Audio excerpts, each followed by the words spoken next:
Imagine a parallel world where the Straw Hat Pirates, instead of becoming the notorious outlaws we know and love, became Marines. It's a fascinating concept to explore, one that takes us deep into the realm of fanfiction rather than a plausible theory. Inspired by O'Hara's video of what would happen if Luffy became a Marine, this video will delve into a universe where Luffy and his crew uphold justice instead of chasing freedom on the seas. The essence of what makes the Straw Hats who they are, their goals, motivations and dreams, remains intact in this alternate reality. But instead of being guided by the free-spirited ideals of piracy, Luffy is driven by a sense of justice instilled in him by his grandfather Garp, the Marine hero. In this world, Luffy idolizes Garp, not as a begrudging figure in his life, but as a role model he actively strives to emulate. This shift in value leads Luffy down an entirely different path, the path of a Marine. But the question remains, can he still gather the same crew? Can the bonds between these characters form under such different circumstances? The story begins much like the original, with Luffy at a bar where the Red Hair Pirates are celebrating. However, instead of dreaming of joining them, Luffy boldly declares that one day he'll capture them all and throw them into Impel Down. Shanks and his crew laugh at Luffy's bravado, just as they did in the original story, and Luffy still ends up accidentally eating the devil fruit. When the bandits appear, Shanks once again saves Luffy from danger. However, this is where the narrative diverges. Instead of handing Luffy the iconic straw hat and telling him to return it once he becomes a great pirate, Shanks issues a different challenge. "If you're strong enough to defeat me and capture my crew," Shanks says with a smirk, "then you can return the hat." This new motivation fuels Luffy's determination. In this world, his goal is not just personal freedom, it's to create a world where people are not terrorized by pirates.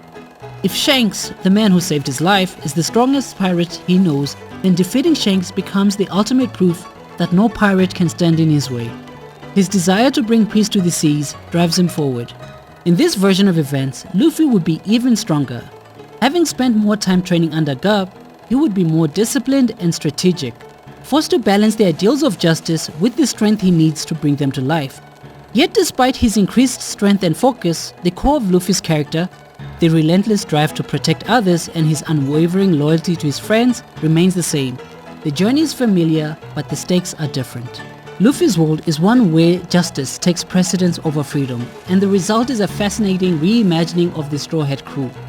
How does a crew of dreamers and misfits fit into a world of order and discipline? And how do the bonds that were forged in rebellion adapt to a life of enforcing the very rules they once defied? This journey will explore these questions, turning the world of One Piece on its head, but keeping the heart of the story alive. So buckle up for a wild ride through fanfiction madness as we set sail into a world where Luffy and his crew are Marines and not pirates. I know, I'm way off and this is not even sounding like Luffy anymore, but I'm already too deep into the story now. To set off the story, Luffy finds himself standing before the Five Elders, the highest authority in the world government.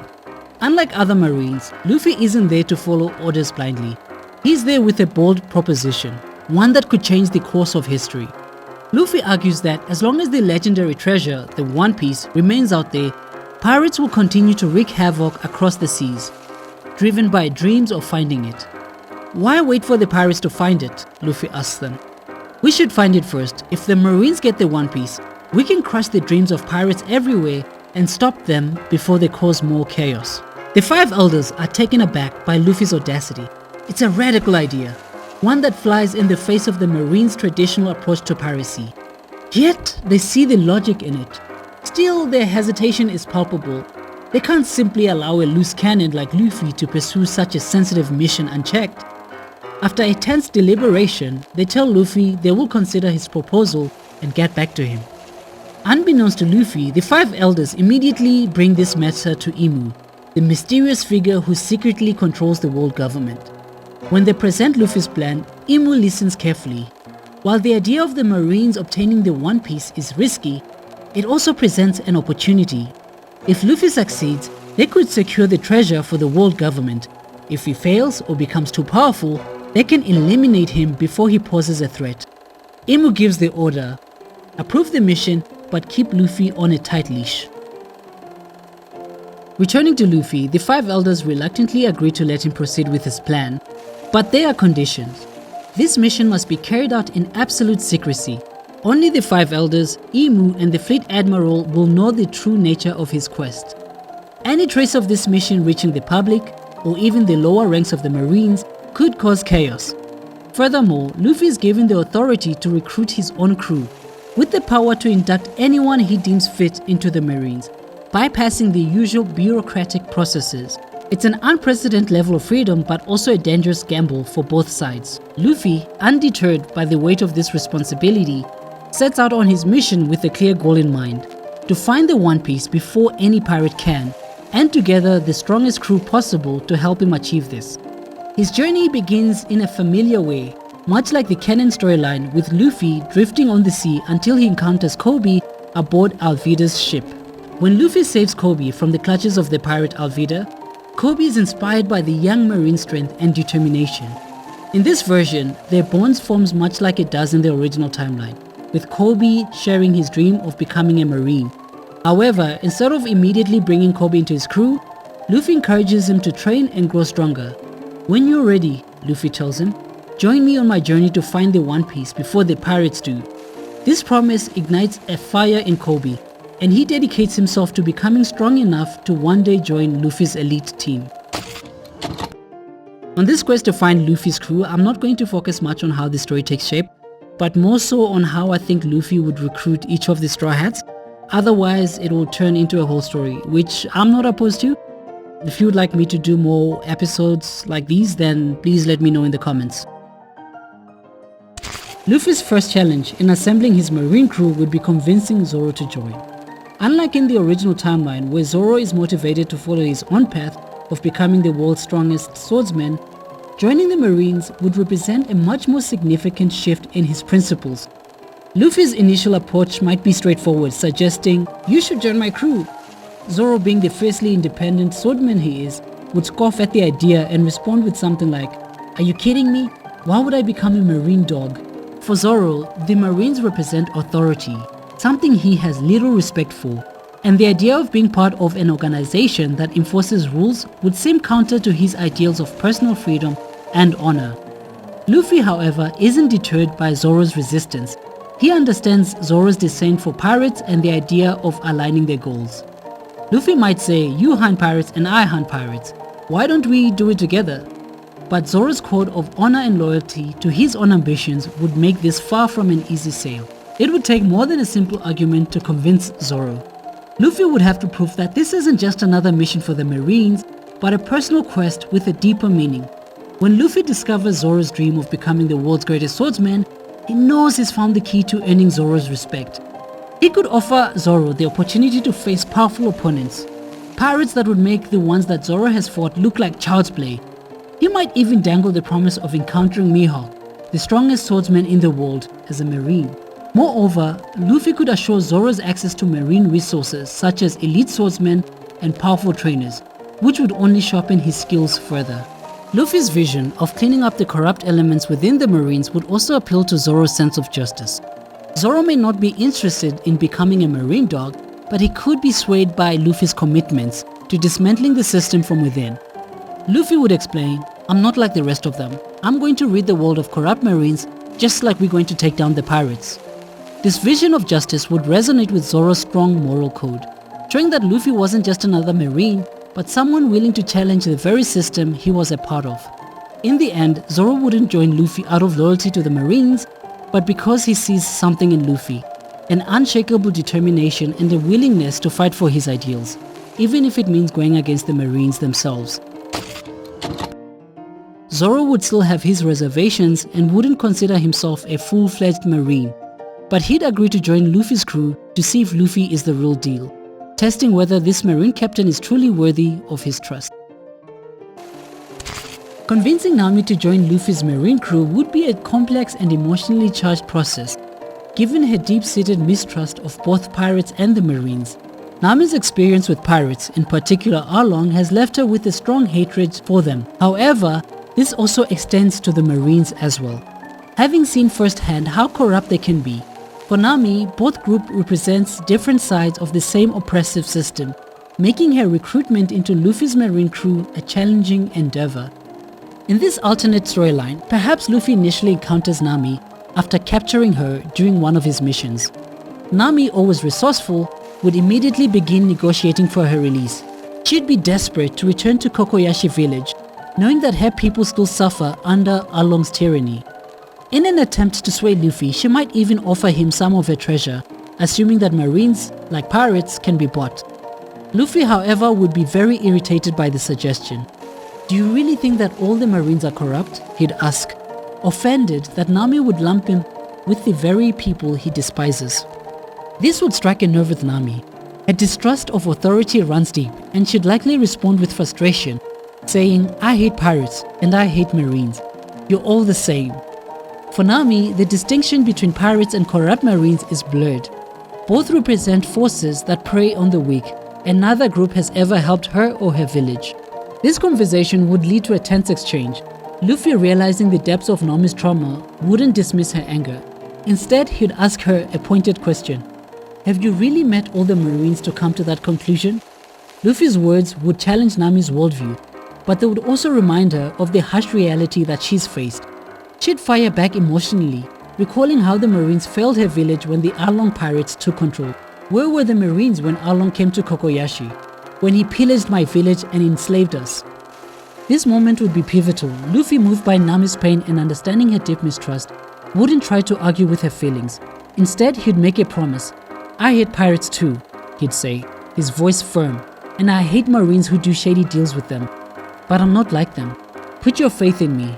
If I can't sort out your village, I'll let you go." This promise would shift the dynamic between them. Nami, while still skeptical, might be willing to give Luffy a chance, if only because she's run out of other options. She wouldn't trust him fully yet, but Luffy's determination and sincerity would make her question whether he might be different from the other marines she's known. Driven by this promise, Luffy would have to spring into action, determined to uncover the corrupt marines who've allowed Arlong to terrorize Nami's village unchecked. Before they reach Kokoyashi village, however, there would be other crucial members to recruit. But for Nami, this journey would mark the beginning of a gradual shift in trust, seeing Luffy not just as a marine, but as someone who could genuinely change things. Luffy's actions, not just his words, would be the key to winning her over and ultimately making her a valuable ally in his crew. Recruiting Ussop to Luffy's marine crew would be one of the easier tasks, especially compared to the challenge of convincing Zoro and Nami. Ussop, with his vivid imagination and dreams of becoming a brave warrior of the sea, would likely be drawn to the excitement and adventure that Luffy promises. Unlike the others, Usopp's ambition aligns well with the ideas of becoming a marine, at least as Luffy envisions it. Luffy would approach Ussop with a confident greed, seeing the potential in his sharp mind and the natural storytelling abilities. "Join me, Ussop," Luffy would say, "and you'll get the chance to be the brave warrior of the sea you've always wanted to be. We'll have countless adventures and you'll get to fight real pirates, not just tell stories about them." For Ussop, this offer would be tantalizing. The idea of traveling the seas, taking on dangerous missions and proving himself as a courageous marine would resonate deeply with his longing for recognition and validation. He's always wanted to be more than just the son of a famous pirate.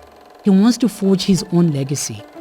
Luffy, ever perceptive, might also playfully add, "And wouldn't it be funny if in the end you got to arrest your dad, Ussop?" Ussop would probably laugh at the idea, knowing that arresting his father would be both ironic and oddly fitting. Despite Usopp's status as a pirate, Ussop would be intrigued by the thought of facing his father from a position of authority and strength, perhaps even earning his respect in the process. Usopp's decision wouldn't be driven by a desire of justice or a deep-seated hatred of pirates like Zoro and Nami. Instead, it would be fueled by his longing for adventure, recognition, and the opportunity to prove himself. He's always seen himself as a hero in his own stories, and Luffy's offer would give him a chance to make those stories real. So now we have 3 additional crew members, and just before we get to Kokoyashi village, we run into the Baratie. Sanji's recruitment into Luffy's marine crew presents a unique challenge. Unlike Zoro, whose ambitions align with the pursuit of strength and honor, or Usopp, who craves adventure, Sanji's dreams are more personal and tied to his love of cooking and his desire to find the mythical All Blue, a place where fish from every sea gather, allowing a chef to create the ultimate dishes. Convincing Sanji to join the Marines would require Luffy to appeal to both his dreams and his sense of duty. When Luffy meets Sanji at the Baratier, the idea of joining the Marines might seem far removed from Sanji's own aspirations.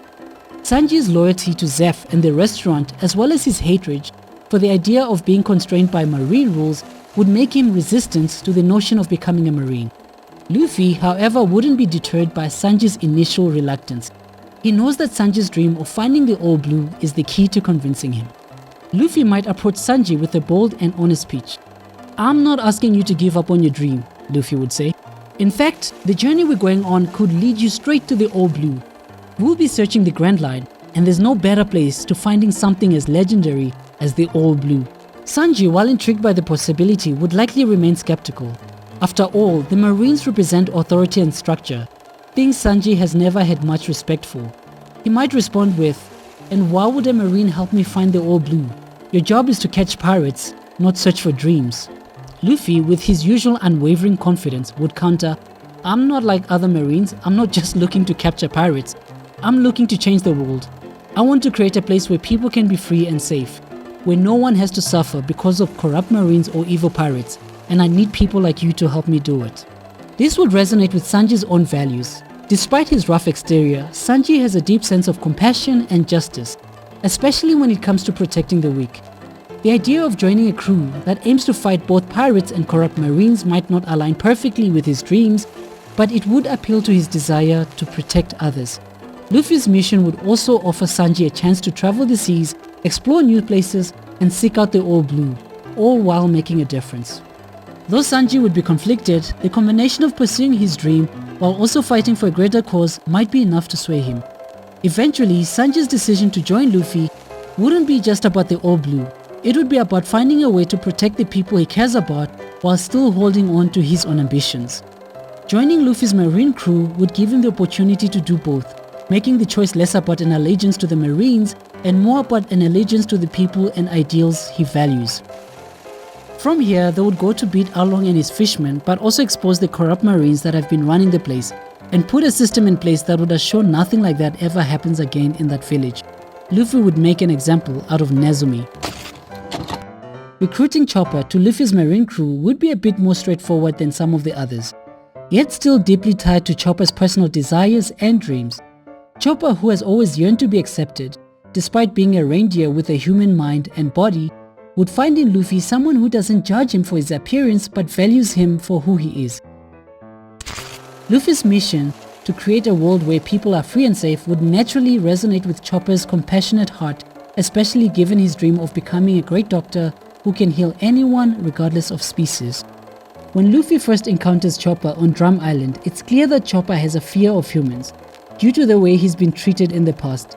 Yet despite this fear, Chopper has a strong sense of empathy and a desire to help others, a trait instilled in him by his mentor, Dr. Hiroluk. Luffy, who values strength of heart as much as strength of body, would see this immediately in Chopper. Luffy's speech to Chopper wouldn't be complicated or grandiose. He would speak directly to Chopper's desires to help others.